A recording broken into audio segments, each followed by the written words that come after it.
종교통합 1989년도에 종교통합이 이제 이루어졌는데 이런 모임들이 이제 많이 발생하고 있습니다. 여기 가서 보시면 평화를 위한 대기원에서 이건 한국에서 이루어진 그림을 지금 보여주고 있습니다. 각종 소위 교회든 뭐 단체든 종교 등 사람들이 모여서 다 같이 우리가 같은 것을 믿으니까 하나 됩시다 하는 연습을 이미 했습니다. 이 밑에 있는 그림은 지금 스테인드 글라스인 것 같아요. 아니면 벽화 같은데 예수님하고 지금 부처가 같이 놓여 있습니다. 이 오른쪽에 있는 그림은 미국에서 발간되는 천주교 잡지입니다. 30일이라고 하는 천주교 잡지예요. 이게 천주교회의 성당 내부를 지금 찍은 겁니다. 성당 내부에 지금 뭘 갖다 놨습니까? 부처상을 가져다 놨죠.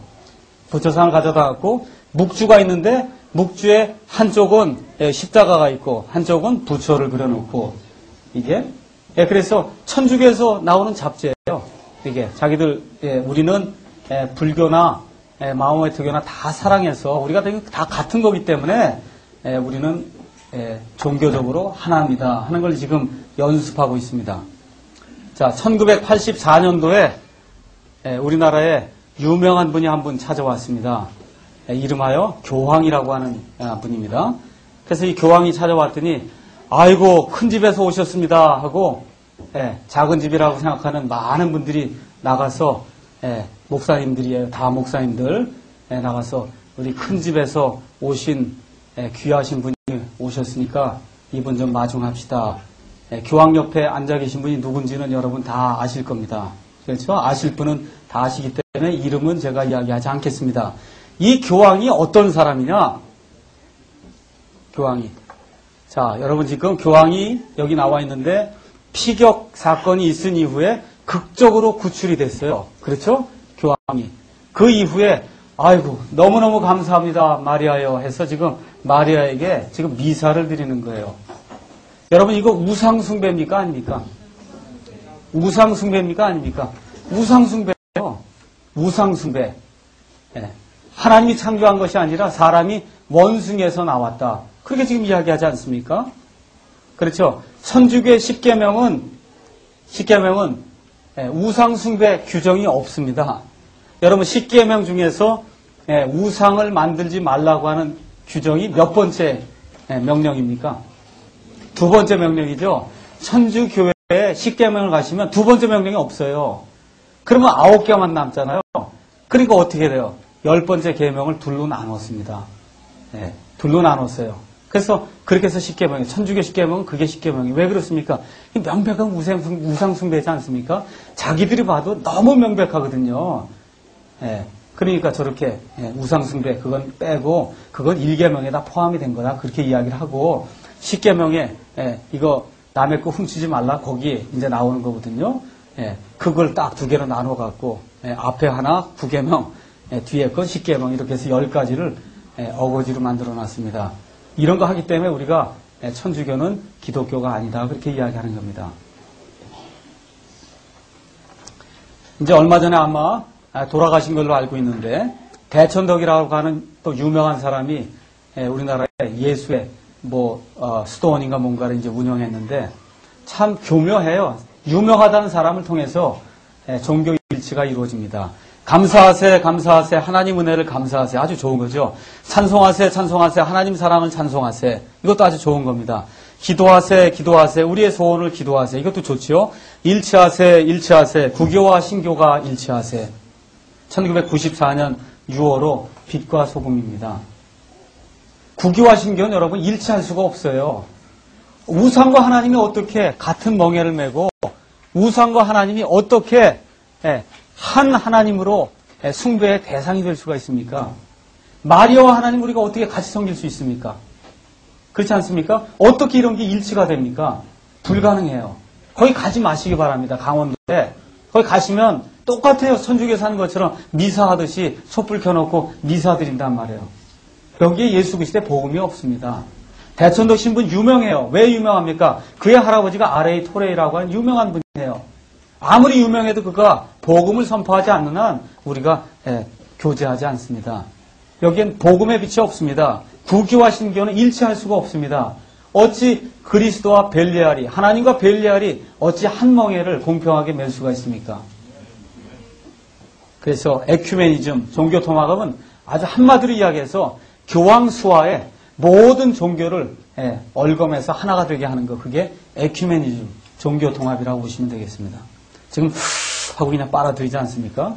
그렇죠? 온 세상의 종교를 다 빨아들이고 있어요, 교황이. 이 일을 지금 하고 있습니다. 이제 일을 하다가 힘에 지쳐서 이제 지금 어려움을 겪고 있죠. 그 다음에 이제 에큐메니칼 운동은 다른 복음, 다른 예수, 다른 영을 전합니다. 갈라디아서 1장과 고린도 후서에 사도 바울이 분명히 이야기했습니다. 이는 만일 누가 가서 우리가 선포하지 아니한 다른 예수를 선포하거나 마리아 선포하는 건 다른 예수를 선포하는 겁니다. 혹은 너희가 받아들이지 않은 다른 영이나 부처의 영이나 마호메트의 영이나 혹은 너희가 받아들이지 않은 다른 복음을 받게 할 때는 너희가 잘도 용납하기 때문이다. 많은 교회에서 이와 같은 것들을 용납하고 있어요. 심지어 고린도 교회에도 이와 같은 다른 복음, 다른 예수, 다른 영을 용납하기 때문에 사도 바울이 내가 너희 이 교회를 세우고 했지만 내가 너희가 이와 같은 일을 행하기 때문에 내가 책망한다 그렇게 이야기했습니다. 그래서 우리 믿는 사람들, 특별히 성경대로 믿는 사람은 영들을 분별해서 기면 기고 아니면 아니고 분명하게 이야기를 해야 됩니다. 자, 다원주의 기독교 대한감리교회 100주년 기념대회 선언문을 제가 읽겠습니다. 예수 그리스도의 구원의 보편성을 견지하면서 다른 한편 타 종교와의 대화를 통해 협력할 것을 다짐한다. 우리는 지나친 형태의 어떠한 독선주의도 배척하며 모든 종교가 진정한 하나님 나라를 이 땅에 실현하기 위해 협력할 것을 제안한다. 그래서 이 사람들이 주장하는 것이 기독교인들은 다 배타주의 신학을 따르는 사람들이라는 거예요. 사도행전 4장 12절 운운하지 말라는 겁니다. 다른 이에게는 구원이 없나니 이는 하늘 아래 사람들 가운데 우리를 구원할 다른 이름을 주신 적이 없기 때문이다. 사도 베드로가 담대하게 선포했는데 여기서 이야기하는 것은 감리교회에서 이건 배타주의 신학이다. 이런 거 이야기하지 말라는 겁니다. 그럼 뭘 이야기하냐? 포괄주의 신학을 이야기하라는 거예요. 하나님이 아브라함과 모세를 통해 말씀하셨듯이 부처나 공자를 통해 동양 사람들에게 말씀하신다고 우리는 본다. 하나님이 부처나 공자를 통해, 그게 뭐야 아까 뇌에 있잖아요. 부처나 공자 안에 있는 그 그리스도를 통해서 이야기한다는 겁니다. 문제는 종교의 차이가 아니라고 본다. 모든 사람을 사랑하시고 은총을 내리시는 하나님은 기독교 안에서뿐만 아니라 그 밖에서도 구원의 역사를 하신다고 믿는 것이 다원주의의 입장이다. 이렇게 믿으면 성경과 배치가 되거든요. 이렇게 믿는다. 난 정말 이렇게 믿습니다. 이 사람은 성경의 예수 그리스도를 모르는 사람입니다. 구원 받죠? 이렇게 믿으면 구원 못 받습니다. 그렇지 않습니까? 여기 기록이 되어 있잖아요. 다른 이에게는 구원이 없나니 이는 하늘 아래 사람들 가운데 우리를 구원할 다른 이름을 주신 적이 없기 때문이다. 분명히 성경이 기록하고 있는데 부처나 공자를 통해서도 구원을 받을 수 있다고 하니까 우리가 이거를 가짜라고 이야기하고 이걸 따르지 않는다고 이야기하는 겁니다. 또 이 다원주의 하는 사람들이 예수님의 부활을 부인합니다. 성서적 문맥에 충실하려는 신학자들은 생물학적인 육체의 부활을 부인한다. 그리스도의 부활은 영체로서의 몸의 부활이었다. 예수님이 부활한 게 실제 몸이 부활한 게 아니라 영이 둥둥둥 해서 영이 둥둥 뜨는 영체의 부활이라는 거예요. 그래서 현대판 사두개인들입니다. 이게. 그래서 다만 신앙의 눈을 가진 사람만이 그 예수님을 볼 수 있었다는 거예요. 그 영체의 몸을. 실제 육체는 아니고. 이렇게 믿기 때문에 우리가 이런 사람들하고는 상종하지 않습니다. 그래서 NIV와 뉴에이지 성경에 대해서 간단하게 또 말씀드리겠습니다. NIV라고 지금 현재 세상에서 가장 많이 팔리고 있는 영어 성경이 있습니다. 여기 편집위원장이 에드윈 팔머라고 하는 사람이에요. NIV는 현재 몇몇 정통 기독교 안에서 유행하고 있는 큰 오류, 즉 거듭남이 오직 믿음에 달려 있으며 어떤 사람이 거듭나기 위해서는 먼저 예수 그리스도를 자신의 구세주로 받아들여야만 한다는 것이 잘못된 개념임을 보여준다. 성경이 이런 거 잘못된 거라고 보여주면 그 성경은 가짜 성경이죠. 그렇지 않습니까? 예수님이 하나님이라는 사실을 보여주는 분명한 구절은 사실상 성경에 거의 없다. 이게 성경 편집장의 믿음입니다. 그 다음에 이제 성경 편집자 중에 한 사람이 몰렌 커트라고 한 여자 이 박사가 있어요. 동성연애는 항상 나의 생활의 일부분이 되어왔다. 성경은 매춘, 폭력에 의한 강간 등 형사상의 범죄 행위는 책망하지만 동성끼리의 진실된 동성연애는 책망하지 않는다. 이게 성경 번역한 사람의 고백입니다. 제가 여러분에게 말씀드리고자 하는 것은 성경 번역한 사람이 100% 의인이 되어야 된다, 그 이야기하는 게 아닙니다. 저나 여러분이나 이 성경 번역한 모든 사람이 다 죄인이에요. 근데 문제는 죄를 부끄러워해야 된다는 거예요. 죄를 부끄러워하고 하나님 앞에 내가 죄인입니다 하고 나가는 자세가 있을 때 그 사람에게 진정한 회개가 있고 하나님께로 돌아설 수 있는 그런 길이 열리는 거지, 아무 문제가 없다고 이야기하는데 이 사람에게 무슨 하나님이 필요합니까? 이게 문제라고 이야기하는 거지, 예, 이 사람은 죄인이고 나는 죄인이 아니다, 그런 이야기하는 것이 아닙니다. 자, 뉴에이지의 다른 복음 잠깐 보겠습니다. 마가복음 10장 24절, NIV, NASB, 개혁성경에 가서 보면 얘들아, 예수님 말씀하시는 겁니다. 하나님의 왕국에 들어가기가 심히 어렵도다. 예수님이 이야기하는 거예요. 하나님 나라에 들어가기가 심히 어렵도다. 얼마나 어렵냐? 굉장히 어렵다는 거예요, 예수님이. 근데 킹제임스 성경은 그렇게 이야기하지 않습니다. 얘들아, 재물을 신뢰하는 자들은 하나님의 왕국에 들어가기가 심히 어렵도다.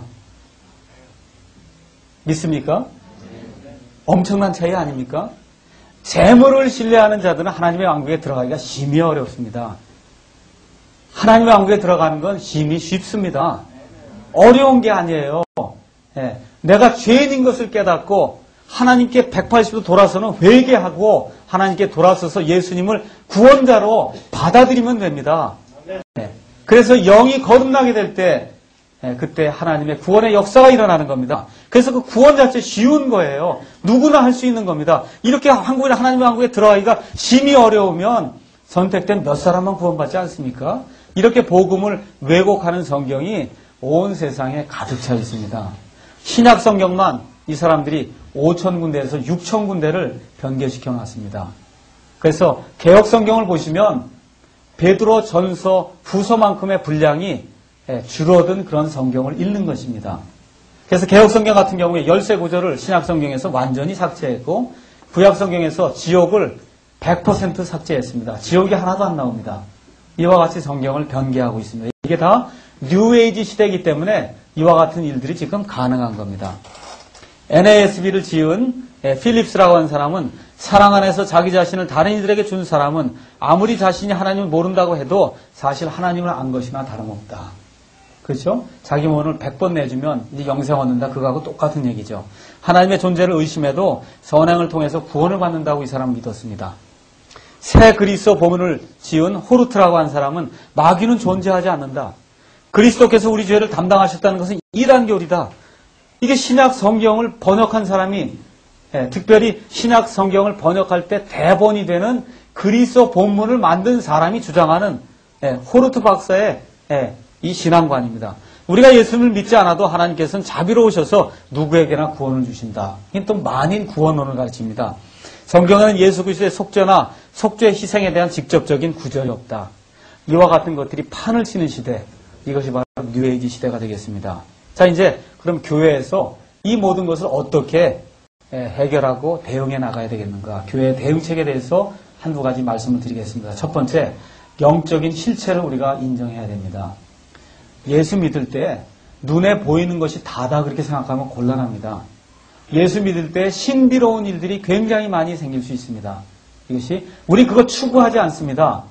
하지만 예수 믿을 때 아이가 아플 때 엄마나 아빠가 기도하고 또 교회 성도 중에 누가 아플 때 목사님이나 성도들이 가서 같이 기도해주고 할 때 암과 같은 것도 나을 수 있다고 하는 하나님이 원하시면 낫게 해주신다고 우리가 믿습니다.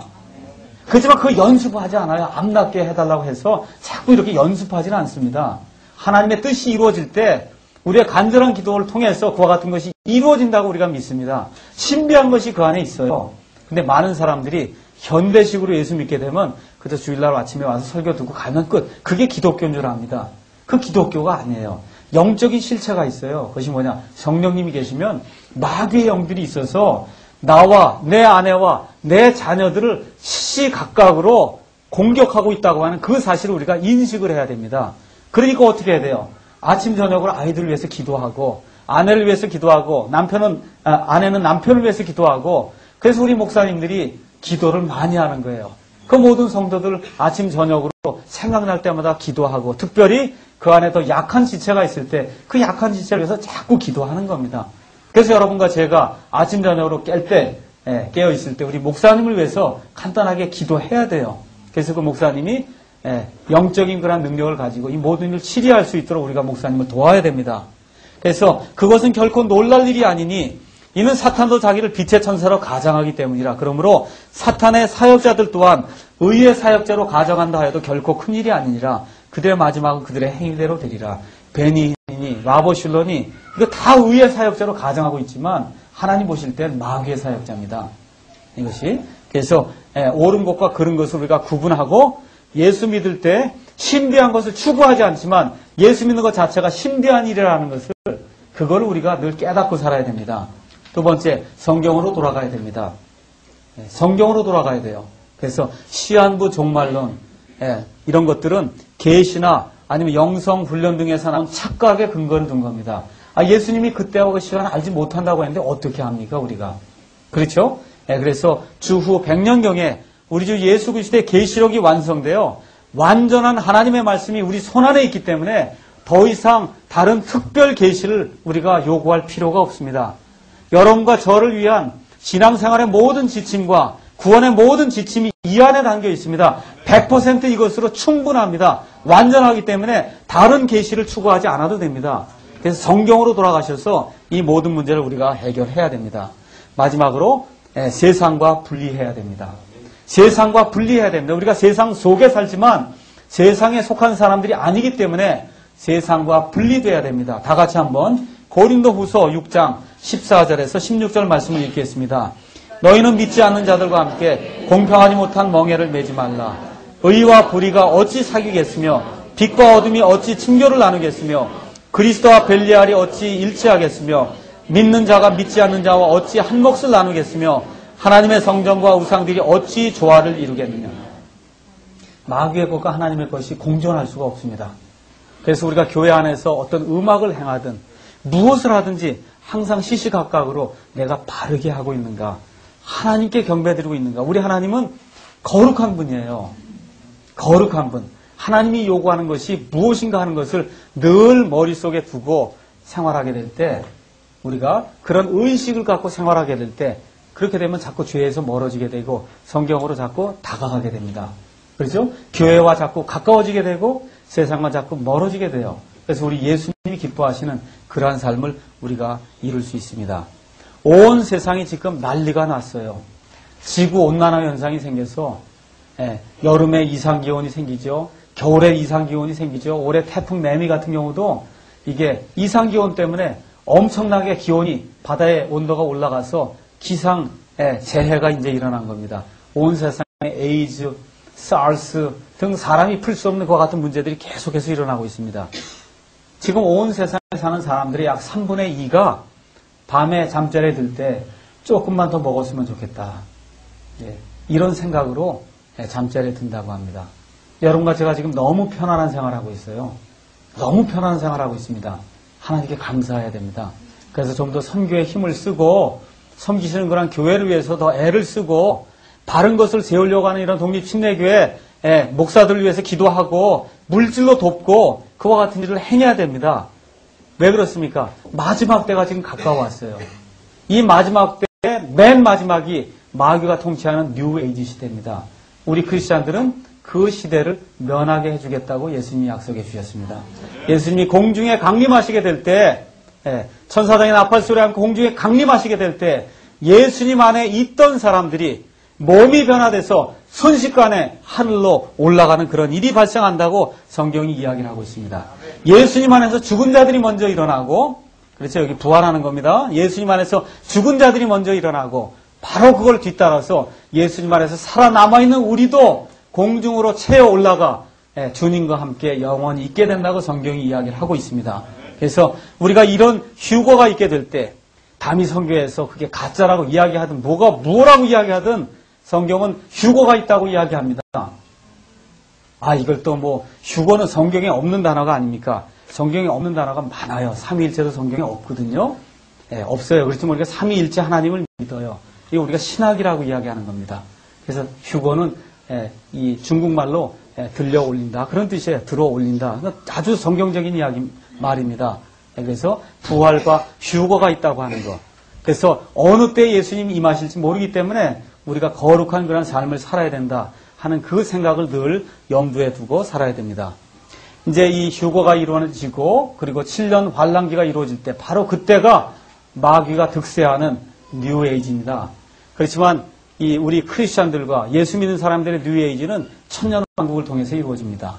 그래서 내가 새 하늘과 새 땅을 보았으니 이는 처음 하늘과 처음 땅이 사라지고 바다도 다시는 있지 아니하였습니다. 그래서 이제 천년왕국이 이루어지고 그 이후에 이제 새 하늘과 천년왕국 요 왼쪽에 있는 그림이 되겠고 이사야서 가서 보시면 잘 나와 있어요. 그 다음에 이제 맨 마지막으로 새 하늘과 새 땅이 이루어지면서 지금 우리가 살고 있는 이 옛 하늘과 옛 땅 그리고 바다는 없어지는 그와 같은 아름다운 일이 발생합니다. 다 같이 밑에 있는 거 읽겠습니다. 나 요한이 보매 거룩한 도시 새 예루살렘이 하늘에서 하나님께로부터 내려오는데 그 예비한 것이 신부가 자기 남편을 위하여 단장한 것 같더라. 바로 이것이 우리 크리스천들을 위한 뉴에이지입니다. 우리 주 예수님께서 모든 것의 왕이 되시고 주의 주가 되시면서 온 우주 만물을 이렇게 다스리시는 때, 더 이상 악이 존재하지 않는 때, 하나님의 통치가 우주 한 끝에서 저 우주 끝까지 하나님의 통치가 이루어지는 완전한 세대, 그것이 바로 우리 크리스천들이 기대하는 뉴에이지입니다. 감사합니다. 잠깐 기도하겠습니다.